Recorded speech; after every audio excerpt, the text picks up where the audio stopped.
So మొత్తానికి పేదవాడి గూడు కోసం ఒకవైపు కాంగ్రెస్ ప్రభుత్వం ఎంతో ప్రతిష్టాత్మకంగా ఇందిరమ్మ ఇండ్లను ఇవ్వబోతా ఉంది. ఈ నేపథ్యంలో మరోవైపు చూసినట్లయితే కనుక భూపాలపల్లి పట్టణానికి సంబంధించి ఇంతకుముందు గుర్తించినటువంటి లబ్ధిదారులకు సంబంధించి ఇక్కడ ఎమ్మెల్యే గంట సత్యనారాయణరావు గారు ఇవ్వకపోవడానికి ఆంతర్యం ఏంటంటే రాజకీయ కుట్రలో భాగంగా ఎక్కడైతే గత ఎమ్మెల్యేకు పేరు వస్తుందని చెప్పేసి ఇవ్వట్లేదు అని చెప్పేసి విమర్శిస్తూ ఉన్నారు. దీన్ని ఎట్లా చూస్తారు? ఇప్పుడు 2014 నుంచి 2018లో అప్పుడు మత్స్వనిచారి గారు హయాంలో ఈ మంజూరైన ఇండ్లు, కట్టిన ఇండ్లు, ఆ ఇండ్లను 18-23లో ఇప్పుడు మాజీ ఎమ్మెల్యే ఆరోపణ చేసిన వ్యక్తి అధికారంలో ఉన్నాడు. ఆ ఇండ్లను ఏదైతే అర్హులైనటువంటి వారికి ఇవ్వద్దని ఎవరన్నా అడ్డుపడ్డారా? మేము కట్టిన ఇండ్లు కాదు, మేము కట్టించిన ఇండ్లను మేము జబ్బాలు జరుపుకుంటలేము. 2014 నుంచి 18లో కట్టినటువంటి ఆ డబుల్ బెడ్రూమ్ ఇండ్లను 18 నుంచి 23లో నువ్వు అధికారంకి వచ్చి అధికార పార్టీలో ఉండి అవి ఎందుకు పంచలేకపోయావు?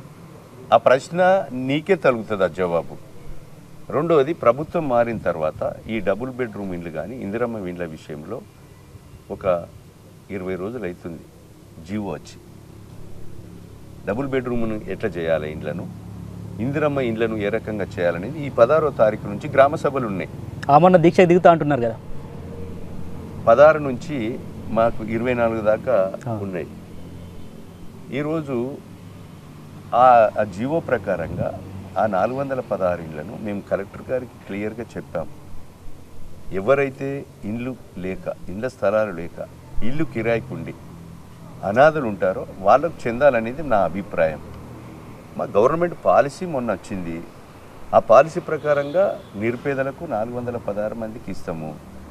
దాంట్లో ఉన్నది ఏంటిది, నువ్వు దీక్ష చేసేది ఏంటిది, అందులో ఉన్నది ఏంటి? నువ్వు 5 ఏళ్ళు మభ్య పెట్టి వాళ్ళని మోసం చేసి నీ 5 ఏళ్ల సమయంలో ఆ ఇండ్లు కేటాయించకుండా దగా చేసింది నువ్వు. మేమేమన్నా అడ్డుపడ్డామా? ఆ 416 ఇండ్లను నీ 5 సంవత్సరాల పీరియడ్లో ఎంతవరకన్నా ఇయ్యద్దానికి ఇట్లా అన్నామా? నువ్వు తలకాయ కింది పెట్టి కాలు ఊగినా 416 మందిని అంబేద్కర్ సెంటర్లో లిస్టు పెడతాం. నిరుపేదలకు ఆ ఇండ్లు అతి త్వరలో కలెక్టర్ గారు పట్టా సర్టిఫికెట్లు మా పొంగిరెడ్డి శ్రీనివాసరెడ్డిను మా మంత్రిని తీసుకొచ్చి పట్టా సర్టిఫికెట్లు, కీలు అర్హులైన పేదలకు ఇస్తాము.